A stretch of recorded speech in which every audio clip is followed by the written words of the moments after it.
এই বুঝের কারণে তারা ইহুদি হয়ে গেছে। হিন্দুরা মনে করে না স্রষ্টা একজন, কিন্তু সমস্ত ক্ষমতার মালিক তিনি নন। ক্ষমতা কি হয়ে গেছে? ভাগ হয়ে গেছে।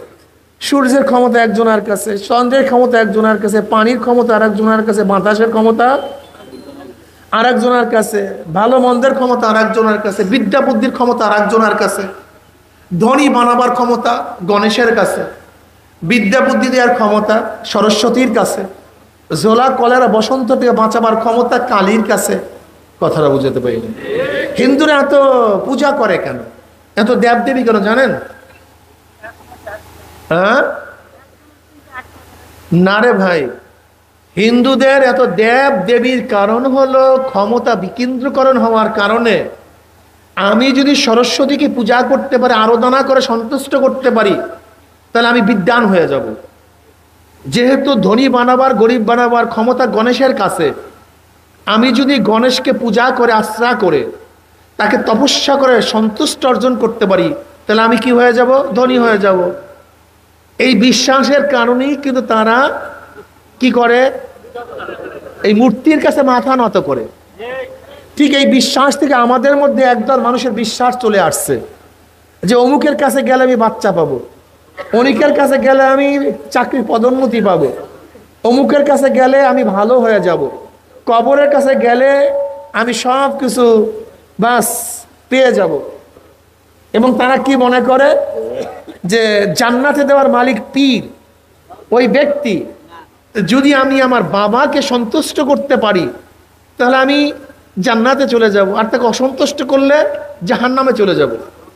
এর জন্য দেখবেন একদল লোক আছে হিন্দুদের বিশ্বাস থেকে, তারা বিশ্বাসী হয়ে তারা ওই ব্যক্তিকে পূজা করে, আল্লাহকে সেজদা করে না। এরকম আছে কি নেই? এরা হিন্দু হয়ে গেছে। আর আমরা মনে করি আল্লাহ কয়জন? সমস্ত ক্ষমতার মালিককে। তিনি কারোর থেকে জন্ম নেন নেয়, জন্ম দেন নাই। সমস্ত ক্ষমতার একচ্ছত্র মালিক তিনি। কুল হুয়াল্লাহু আহাদ আল্লাহুস সামাদ লাম ইয়ালিদ ওয়া লাম ইউলাদ ওয়া লাম ইয়াকুল লাহু কুফুয়ান আহাদ। এই বিশ্বাস যাদের মধ্যে হয়ে গেছে তারা মুসলমান হয়ে গেছে, মুমিন হয়ে গেছে। আমি কথাটা বুঝাতে পারিনি। এই সব কিছু কি? বিশ্বাস। সব কিছু কি? বিশ্বাস। একদল মানুষ আছে যারা মনে করে জনাব মুহাম্মদ রাসূলুল্লাহ সাল্লাল্লাহু আলাইহি ওয়াসাল্লাম দুনিয়াতে আসছেন শুধু দাওয়াত দেওয়ার জন্য। তার কাজই দাওয়াত, দাওয়াতের বাইরে আর কোনো কাজ নেই। অথচ জনাব মুহাম্মদ রাসূলুল্লাহ সাল্লাল্লাহু আলাইহি ওয়াসাল্লামের দুনিয়াতে আসার কারণ কি? এ তো আল্লাহ পাক জায়গায় জায়গায় বয়ান করছেন। এই আয়াতের মধ্যে কয়েকটা কারণ বয়ান করছেন। হুয়াল্লাযী বা'আসা ফিল উম্মিয়্যিনা রাসূলাম মিনহুম ইয়াতলু আলাইহিম আয়াতিহি ওয়া ইউযাক্কিহিম ওয়া ইউআল্লিমুহুমুল কিতাবা ওয়াল হিকমা ওয়া ইন কানু মিন ক্বাবলু লাফি যালালিম মুবিন।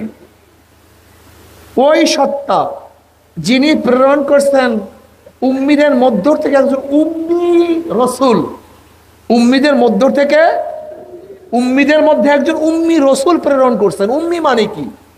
যে লেখাপড়া শিখে নাই। লেখাপড়া কারোর কাছে শিখে নাই, লিখতে জানে না, কারোর কাছে পড়ালেখা করে নাই। দেখেন আল্লাহ পাক রব্বুল আলামিন নবী আলাইহিস সালাতু ওয়াস সালামের সিফাত গুণ বয়ান করছেন। তিনি একজন উম্মি, লেখাপড়া করেন নাই।